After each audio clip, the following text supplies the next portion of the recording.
আসসালামু আলাইকুম। সবাইকে শুভেচ্ছা জানাচ্ছি আমার ইউটিউব চ্যানেলের পক্ষ থেকে।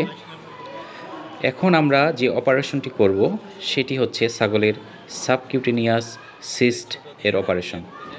সাবকিউটেনিয়াস সিস্ট বলতে ছাগলের ক্ষেত্রে সাধারণত চামড়ার নিচে পানি জমা হয়ে থাকে, সেটা অনেকটা টিউমার লাইক স্ট্রাকচার তৈরি করে, ফোলা অংশ তৈরি হয় আর কি শরীরের বিভিন্ন স্থানে। কিন্তু এই সিস্ট, টিউমার এবং আরেকটি আছে সেটা হচ্ছে অ্যাবসেস, যেটার ভিতরে পুস ফর্মেশন হয়। এগুলা শুরুতে ডায়াগনোসিস করা জরুরি। আমরা কিভাবে বুঝবো যে ছাগলের সিস্ট হয়েছে না অ্যাবসেস হয়েছে না টিউমার হয়েছে? যদি সিস্ট হয় তাহলে যদি আমরা নিডল পাংচার করে থাকি তাহলে দেখা যাবে যে কি সিস্ট থেকে পানি বের হবে। যদি অ্যাবসেস হয়ে থাকে সেক্ষেত্রে পুঁজ বের হবে, আর যদি টিউমার হয় সেক্ষেত্রে দেখা যাবে যে তাজা রক্ত বের হবে। এই যেহেতু এটা সাবকিউটেনিয়াস সিস্ট, তো সিস্টের ভিতরে অবশ্যই পানি থাকবে।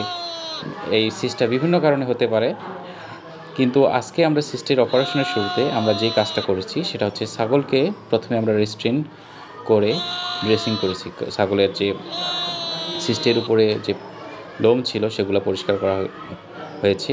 এরপরে আমরা ছাগলে অ্যানেস্থেটিক ইউজ করেছি। ইউজ করার পর প্রপারলি ইনসিশন দেওয়ার মাধ্যমে ছাগলের যে সিস্টের যে অংশটা সেটা পুরোটাই আমরা বের করেছি। এভাবে ছাগলের অপারেশন সম্পন্ন হয় এবং ছাগলটিকে পরবর্তীতে পোস্ট অপারেটিভ ট্রিটমেন্টের মাধ্যমে পর্যবেক্ষণে রাখবো যেন সিস্ট রিকারেন্ট না হয়, বারবার ফিরে না আসে।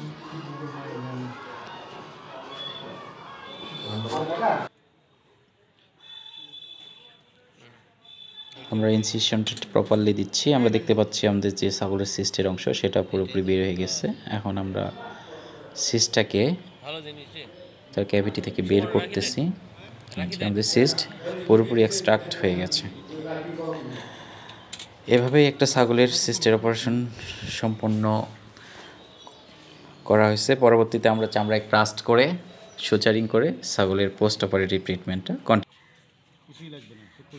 আমরা স্কিনটা ক্রাস্ট করে ফেলি এবং স্কিন সুচার ব্যবহার করি। এই হলো আজকের অপারেশন। ভিডিও শেষে যেটা আপনারা এই যে দেখতে পাচ্ছেন আমরা পুরো সিস্টটা তুলে ফেলছি। সবাইকে ধন্যবাদ ভিডিওটা দেখার জন্য।